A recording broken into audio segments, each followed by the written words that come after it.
The silence after a Game 7 collapse can be deafening. And for the Philadelphia 76ers, that silence was amplified by a familiar presence in the locker room: Doc Rivers. Just moments after the Boston Celtics delivered a brutal Game 7 knockout blow to the 76ers, the question on many minds was about the emotional aftermath, and specifically, who was there to guide it. Reports indicated that even after his tenure as head coach had officially ended just days prior, Doc Rivers was present in the 76ers locker room as the team processed their devastating playoff exit.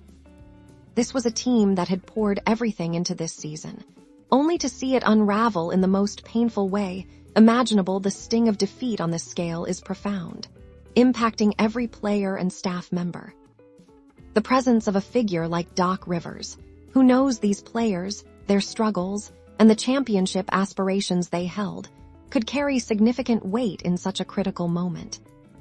Was he there to offer words of encouragement, to impart his experience with overcoming adversity, or simply to be a comforting, albeit unofficial, presence in the wake of such a crushing disappointment? This wasn't just another loss.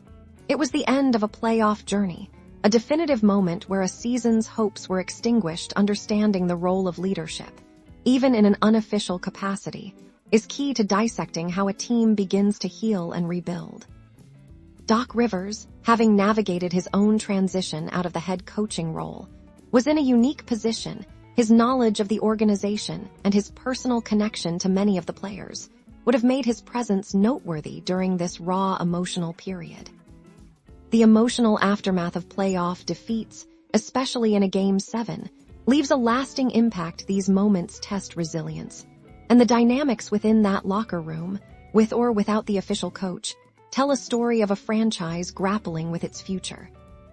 It's a reminder that the journey to a championship is fraught with challenges, and how a team handles its biggest setbacks can often define its path forward.